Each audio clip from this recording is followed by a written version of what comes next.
And I remember then was kind of the moment when I looked around and I realised how few women were around. I would say, you've got this, so do it.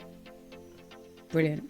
I'd say that to anybody, you've got this, you've got this. And I think one thing that I've been reading a lot about recently is actually, at what age do we become adults? Hello grown-ups, and welcome to this week's episode of A Beginner's Guide to Being a Grown-Up with me, Sam Cooper-Gray. This week I interview the fabulous Jacqueline Frost, who is the founder of Elevate Talent. The big thing that we debate in this episode is, when do we actually become an adult? We also talk about her love of dancing, the differences between being an employee and an entrepreneur, and a really interesting fact that she has never learned to bite her tongue. So please do join me in welcoming Jacqueline to the podcast. So Jacqueline, tell me a little bit about your journey into adulthood. It's such a good question. It's such a big question. And I think one thing that I've been reading a lot about recently is actually, at what age do we become adults? Because, in theory, legally it's 18, but actual fact, our brains don't mature fully until we're 25. And I recently was sent a meme. This has been a big discussion for us and the team at Elevate recently, and we sent a meme recently saying, actually, now it's 30, become an adult. So, but I do think 18 is very, very young. You're very young at 18. You have very little experience. Very few people have even had a job for very long at that point. So I actually think that 25 is the age where you start to become an adult, because now you've got 7 years of experience which you can use and make good decisions. I think until about the age of 25, you have almost like a get out of jail card in Monopoly, whereas whatever you do wrong, it's like you're under 25. This is the time to be making your mistakes. This is the time to be learning about yourself. This is the time for second goes at things, second attempts at things. So I think 25 is the age. And so from that perspective, I hit 25. I got married a few months later. And then actually, my husband and I went travelling for 14 months. So I had an excellent start to adulthood. But thinking back about it now, actually, it's interesting you think back about it. People say now, wasn't that a huge risk? I'd only had 2 years or 3 years of working, so I didn't have a huge amount of career experience under my belt. And to take this huge time out and then to expect to come back and find a job, actually was a huge risk. So in hindsight, it was absolutely fantastic to have done that. But equally, I sometimes don't quite fully believe the risks, I guess, that I took. And I didn't give it a second thought. Yes, I'm going to go off travelling. Yes, we're going to do this. We're going to travel around the world. And yes, we'll come back and get jobs. End of. I don't think you could do it now. No, I think it's probably more challenging now. And so tell me a little bit about the younger you before you came into your own at 25, and kind of maybe what had driven that confidence to be able to just go off and go travelling. I think place order in your family actually is a huge impact on your personality. I'm the youngest of 3 girls. One sister is 6 years older, one sister is 3 years older. And my mum will quite happily turn around and say, I brought myself up. And that's not because they didn't like me. Well, I hope not anyway. But, they already had their hands full. And when you have 2 children, you have the right ratio. Well, actually, I think the right ratio of adults to children is 4-1. 4 adults for every child. I think that's the right ratio. That's where you're like, oh, this is okay, I can do this. So when you have 2 children, obviously you have, 1-to-1 ratio, don't you? Once you get the third, suddenly there's not that third person around. So I can see how I managed to bring myself up the way my mum talks about me. And I think I just became very self-sufficient at a very, very early age. It's that nature-nurture question, isn't it, sometimes as well? So how much of it was already in me, I don't know. But I do think a lot nurture is a big party to it, isn't it? It fits in with the nature, and then you go from there. So I just think I was very self-sufficient. And I would try lots of new things. Again, probably because I had 2 older sisters who were doing things, and I would want to have a go at it. But it would never last very long, because then they would stop doing it, and my mother couldn't be in 3 places at once. So I think I got to try lots of different things early doors, but never actually got to see things through. So I never became attached, if that makes sense, to many things. Yeah. Until I became a teenager. Then I was, in fact, a bit younger. I was about 11 or 12 when I started doing ballet. I could get myself there, I could get myself back, and I loved it. And then I did ballet till I was 18, till I went to university. Wow. So yes, so I think that it's that kind of combination of being left to get on with it. Yeah. I do think we sometimes. I know I have definitely been guilty of mollycoddling my children. I know that, and doing too much. So yeah, message to all those parents out there: let your children get on with it. Be a bad parent. I think what's really funny as well is you're definitely a Gen Xer alongside me, which is the concept of at 11 being like, well, I could get myself there and home, so I just did it. Yeah. The younger generation would just not understand, right? No, they wouldn't. They wouldn't. So what gave you your passion for ballet? Do you know, it's one of those things where I was very good at it very, very quickly.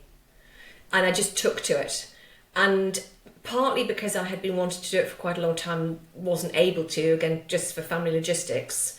But I just took to it immediately. And I did all of them. I did ballet, I did modern and tap. For quite a long time. I had to drop tap though, because it's not good to coordinate ballet and tap. It's different strength and different muscles. So my ballet teachers asked me to stop doing tap, but I just loved it. I did about 30 hours a week, I'd go straight from school. Yeah, straight from school every night.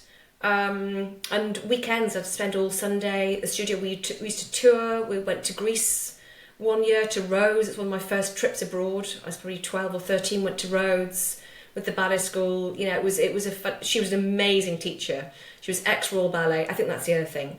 An amazing teacher.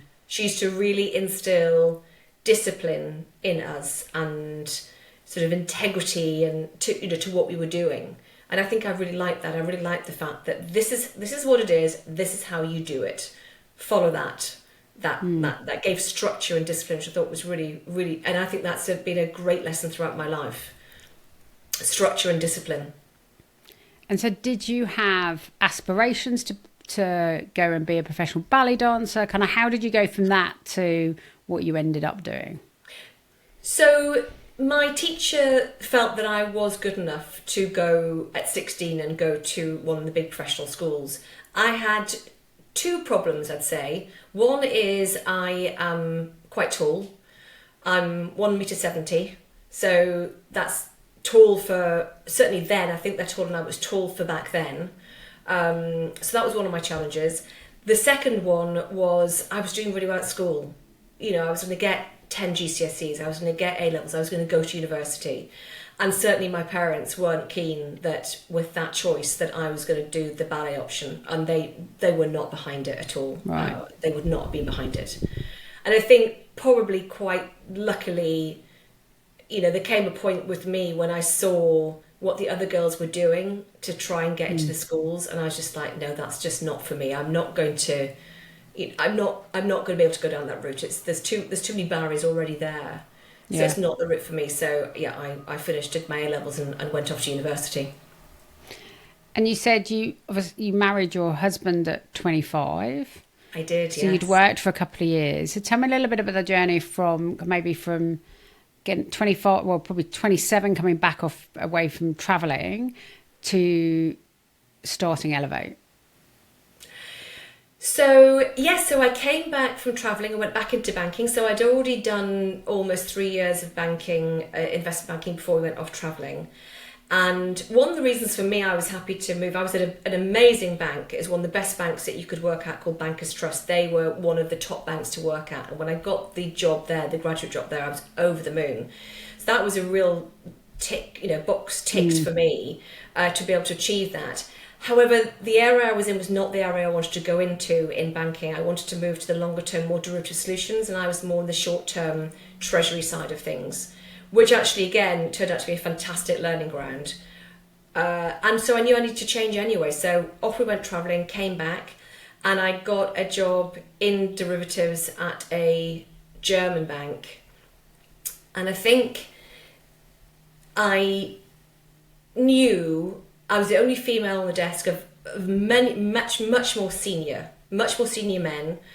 they were all super tall. I used to remember going out for them for drinks or any work event, and I was like I was out with my minders. And you know, one day as well, the cheeky lot that they were as well. On one occasion, they were always really kind, say, "Oh, we'll go get a taxi with you. You come with us." I was like, "Oh, aren't they nice?" I found out one day the only reason they wanted me for the taxi was the black cabs wouldn't stop for all male groups. Whereas I was there and they'd stop for me. So I was being used. As a way of, but they always paid for it. So I guess it was a win-win there. Never had to pay. I was by far the most junior on the desk. And I just worked incredibly hard. I made sure that I got to know people around the bank. I got to understand more about the business. I talked to people every single day. I'd make sure I spend time every single day talking to the traders, talking to other salespeople. And I didn't really think much of it at the time. But again, as you then become more senior. And I remember when I became a director, which was probably about 3 or 4 years later, having joined in banking as a manager. It didn't take me that long to get to director. But I remember one of the team saying to me, "Yeah, about time." And I remember thinking, how nice is that they recognise that potentially what I'm doing is maybe not being rewarded as quickly as I could be getting it. And then I moved to another bank where I was about a year, 18 months later, I was made head of the group. Had about 25 people reporting to me. I was on the exec committee. I was the only female on the exec committee. I was the only Brit as well. It's an American bank. And I remember then was kind of the moment when I looked around and I realised how few women were around. And how, the equilibrium just wasn't there. In many different ways, it just wasn't there. And I bumped into an old colleague from the German bank at the American bank, and was walking across the trading floor, and he stopped me to say hello, and I was like, "Oh, hi, how are you?" And he did this, look me all the way up and down, like from my head down to my toes, and my toes back to my face again, and said, "So no children?" Wow. And I said, "Yes, two." By that point, I think there were 3 and 1 or 4 and 2. I said, "Yeah, I've got 2 children, a 4 and 2-year-old." And he was like, "Really?" And one of my colleagues was with me. He said, "What was that all about?" I said, I don't know. Just such a strange thing to say. And I didn't know whether it's because I'm still working. And obviously he knew I was married because I'd been married at the previous bank anyway. So I was still working and I was now senior. Therefore, obviously that couldn't be, part of my life. I actually got hired to the last bank while pregnant with my son, and they knew I was pregnant, and they still hired me. They didn't, they were like, "Yeah, no, it's just a matter of timing." He's now 22, and just finishing his masters. Wow. So it's funny, and I think these kind of experiences all kind of build up. So the last bank I was at, I said I was on the exec committee, and I just didn't like what I saw behind the curtain, and I didn't like the way they operated, and it just didn't feel like a good fit for me, my integrity, and I decided actually to quit banking. And actually I decided to, I realise now the various things in my life. I'm like, oh, there's another thing I've done I'm adding in here, because I actually took a year off to build a house. We built a house. As you do. As you do. And my idea was to build the house because we moved out of London, and we were looking for somewhere to live, and we hadn't found what we wanted. So I said, I'm just going to build a house. It'd be much easier. Built the house. 18 months later, moved in. But in that time, it was the banking crisis, financial markets crisis of '08. And the bank I'd left was Lehman Brothers, and they were no more. So I really felt like it was almost a sign to do something different and do something new. And that's when a really good friend of mine said, "Oh, I'm going to go on this coaching weekend. Do you fancy coming?" And off we went. And it was from there that I really enjoyed coaching. And I was thinking this is going to be a great tool as a manager, as a leader. I wasn't thinking about it as being a coach. Yeah. I just thought, what a great tool to have. because I did feel, that's one thing I did feel when I was made head of the group, and I think I had 25, 26 people working for me. I wasn't given any leadership training or No. this is how you lead, you know? And I remember my boss saying to me, oh, you're a natural. And I'm thinking, really? I don't think I am. So I remember thinking that's a really good idea. I'd do that. And that's where sort of Elevate started, because the amazing guy that ran the coaching company, he said to me one day that he'd been asked to talk at an event, and could he bring along a senior female who was normal? And he said, I thought of you straight away. So thanks to being completely normal. And that's when I realised, I had a lot I could share from my own personal experience. And of course, all these amazing women I was coaching, the senior women I was coaching, their experiences, their stories. I thought, if I can get this out there, we will hopefully not have this issue in 20 years' time. If I can get this message out there, if I can get a message out there that gives women a blueprint that they can follow.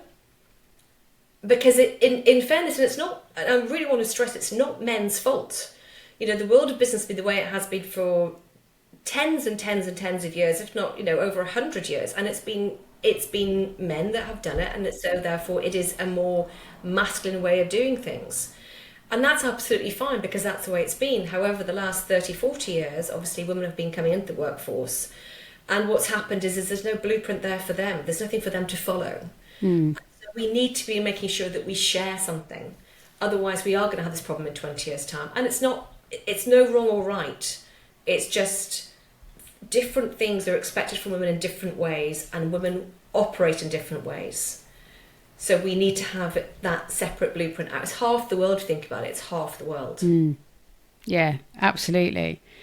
So I think taking time out definitely is a bit of a theme for you. Kind of take time out, recharge, go do something new, which I love. If you go back to that 18-year-old ballerina who wanted to go off and I don't know, what would you say? Pirouette your way across the stage, rather than go into banking. What would she recognise in you today, and what would she be absolutely blown away by? I think she'd pretty much recognise the whole thing. Okay. I think she'd be blown away that she hasn't calmed down or pulled back. Excellent. She'd be like, wow, you still have it. Yeah, my 25-year-old daughter was travelling up until about a year ago, and I met her in Thailand for the last week. And after 5 days of travelling, we arrived at a new place, and there was a safari we could go out to the night. I'm like, oh, let's go on. And she went, no, Mum, I'm exhausted. Nobody can keep up with you. You're abnormal.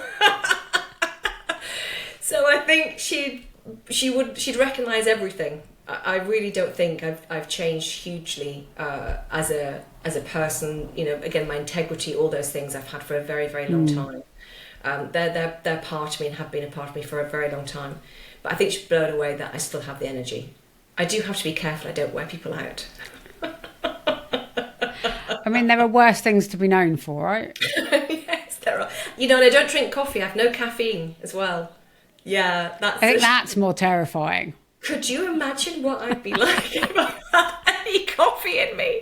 I'd be alone. Nobody would be able to put up with me. You'd be building your own house just for you.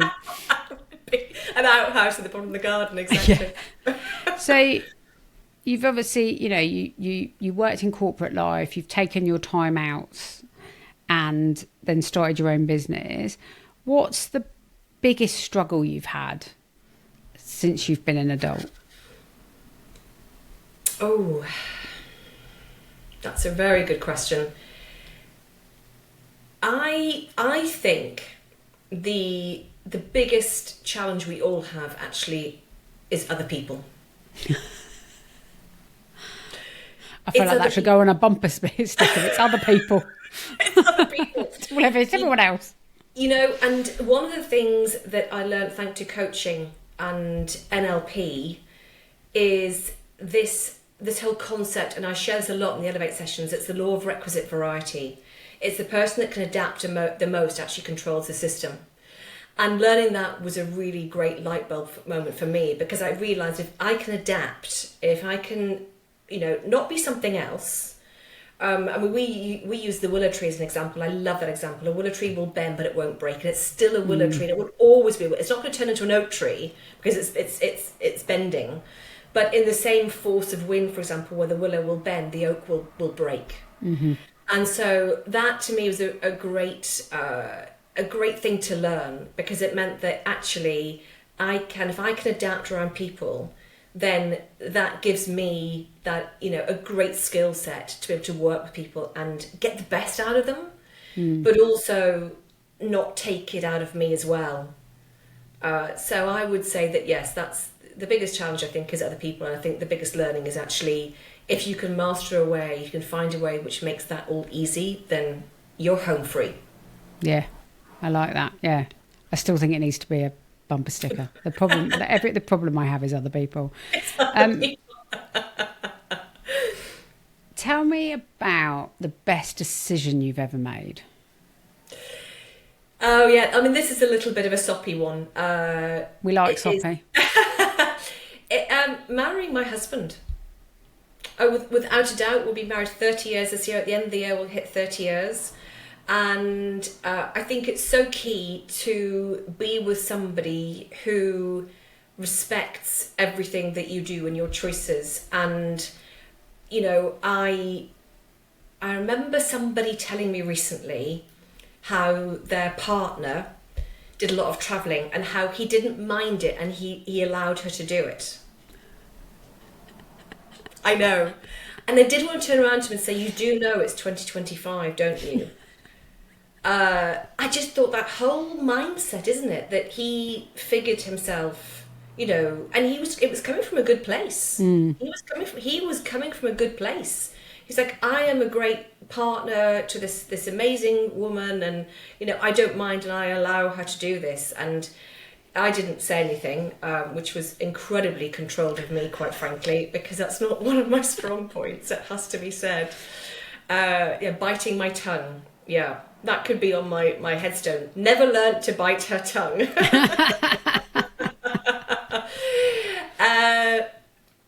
But no, it's just not been part of our dynamic as well. And equal things like, friends will tell me, before we go away, if I take a day out, I've got to tell my partner, where things are kept. I wouldn't ever have to do that with my husband, And the only thing he's not great at actually is the washing. I do have to give him instruction there. But he cooks better than I do. He doesn't need...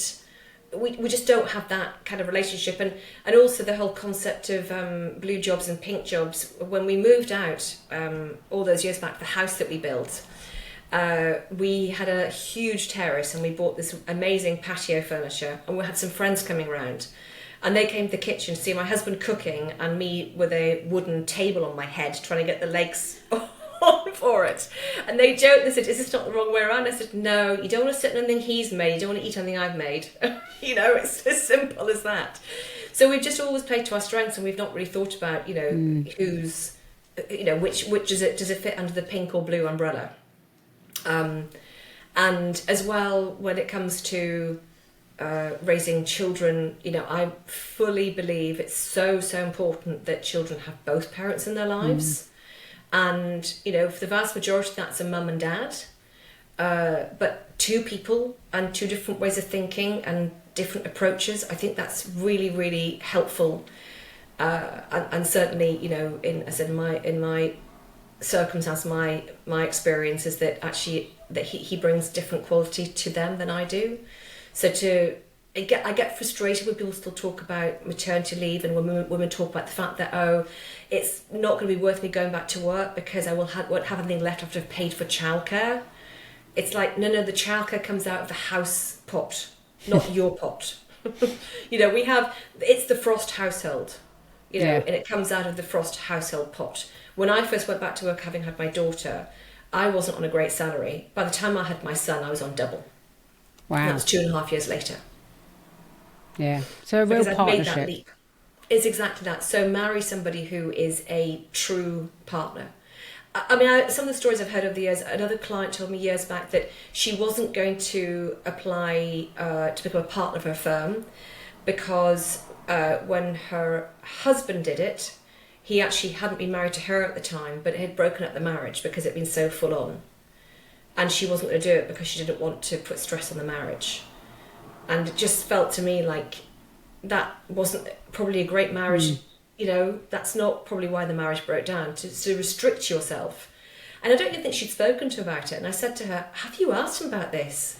No, I'm not going to bring it up. I said, I think he'd be devastated to hear you say this, that she was making... So there are faults both sides. It's not like it's what, you know, it's not, again, there's nothing in life is one side. There are faults and learnings on both sides that lead to these kind of decisions. So yeah, that's what I'd say is the best decision I ever made. And we married 30 years and touch wood.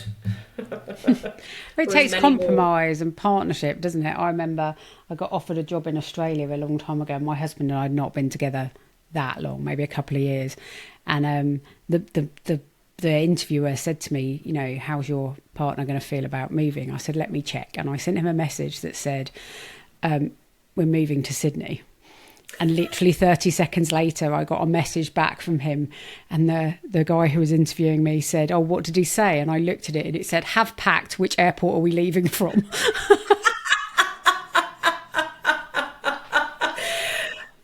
I was like, I think he'll be all right. He'll be all right. I wasn't quite sure to say, used to say, oh, I'll miss you. Yeah. Bye. Me and the dog will be fine. No. Exactly. But I think it is. It's about having that partnership, right? And different times for different pieces of the career. So I love that was your best decision. It's more common than you'd think, actually, that people say that's their best decision.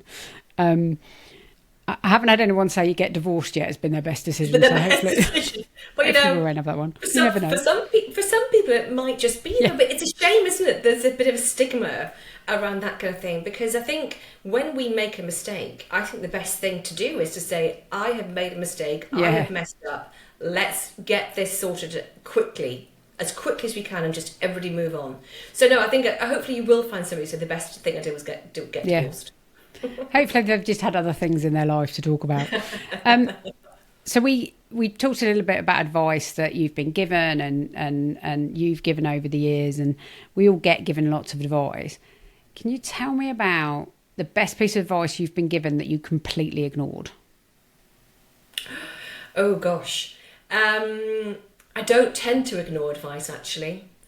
I tend to sit and think about it, and then I will decide if it is good advice or not, because not all advice is good advice. Yeah, and you do really need to put that into perspective. Just that, you know, somebody will give you advice, and I always say it's a gift to be given advice. Bear in mind, though, it might not always be great advice. I think the bit of advice that I have struggled the most to do, even with my best intentions, and I've been given it by various sources over the years, is don't try and win the war, just fight the battle. Okay. So I tended to, certainly as a younger individual, I would tend to go in and think I'm gonna win the war, and kind of go in all guns blazing, and pulling that back, and then pulling it back and still being told, and you're thinking, I pulled it back. Did you not notice? Did you not notice? I was listening. I did, yes, exactly. And they go, oh, that's you pulling back. Yeah, that was me pulling back. Okay, pull back more. So possibly thought you were listening, but maybe they didn't think you were lining. They thought you'd ignored it. So I don't think it was being ignored. It just wasn't easy to try and put it all into place. Yeah. And I think it's about finding, I think we all, as well, with all the great advice around us, the bottom line is, this is a real theory behind coaching, the bottom line is we've got to find our way of doing it, our way that gets that result. I mean, I can say to my children as much as I want, oh, this is the way to do it. I don't actually, by the way, which my daughter, again, a few years got quite cross with me. She called me up with a problem and we're discussing it, and she said, okay, what should I do? And I said, well, darling, it's up to you. No, Mum, just tell me what to do. I said, no. She went, what's the point of me calling you then? You're not going to tell me. And that's what I said to her, you're 21 years. I'm not an adult yet till I'm 25. Okay, fine, fair enough. My brain hasn't developed She enough. threw it back at you. I love it. I She love did, it. right back at me. So I think it's not, I don't tend to ignore advice. I do tend to think about what people say, and then I put it into perspective of, is it actually good advice? Is it the right advice in the right context? And certainly the best advice you get is always going to be the hardest to put in place, because it's we all have blind spots, we all have weaknesses.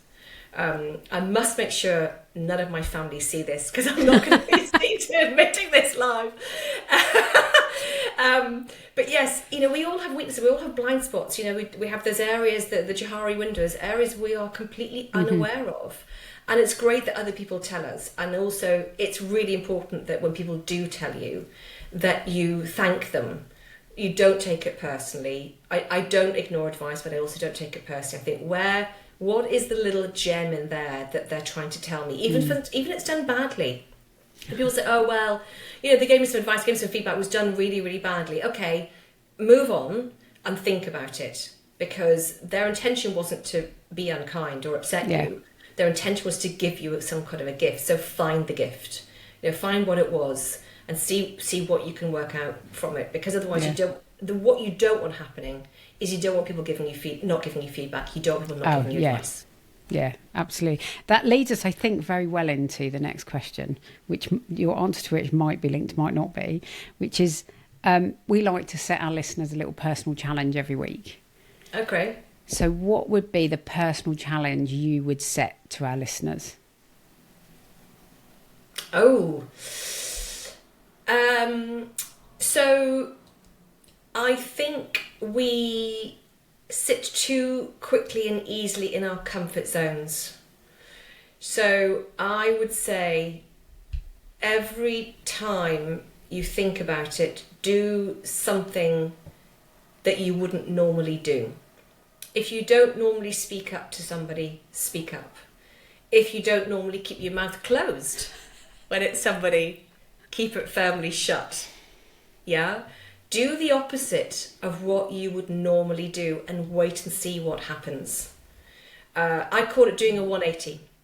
So do the 180, because it was a really valuable lesson for me. Again, in the American bank I worked at, I worked with one of the most amazing people I've ever worked with.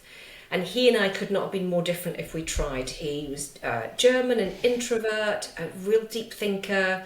I'm a fast thinker, extrovert.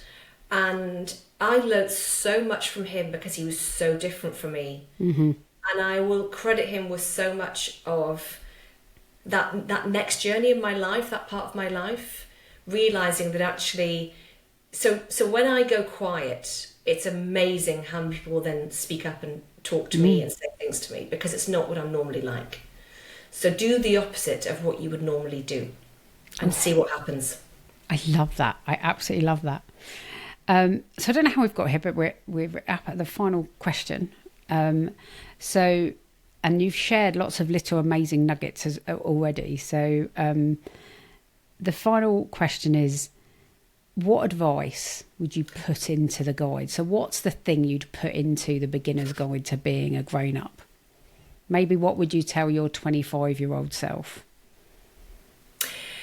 It's interesting, because I wouldn't tell my 25-year-old self anything. Yeah, no, I really, really wouldn't, because, and maybe this is why I put this in, I would say, you've got this, so do it. Brilliant. I'd say that to anybody, you've got this, do it. Excellent. I think that's definitely going to be one of the reels. That's perfectly placed to be a reel. Jacqueline, thank you so much for sharing your story with us today, your journey into adulthood, your time as a ballerina, your travels around the world, and you exhausting your 25-year-old daughter with your, Duracell powered, non-caffeine powered life, and the nuggets that you shared, both as a coach and as a mother and as a friend and as a leader. So thank you so much for your time today and sharing those nuggets of wisdom with us. It's a pleasure. Thank you for having me on. Thank you for listening to this week's episode. And please do like, follow and subscribe wherever you listen or watch. Next week, we interview Beverly Brown. She is a multi-business founder and investor and a key leader within the Women in Banking and Finance. She will share with us the highs and lows of boarding school, the recruitment industry, and why underwear is a really, really important part of her armour. Join us next week, but in the meantime, enjoy being a grown-up.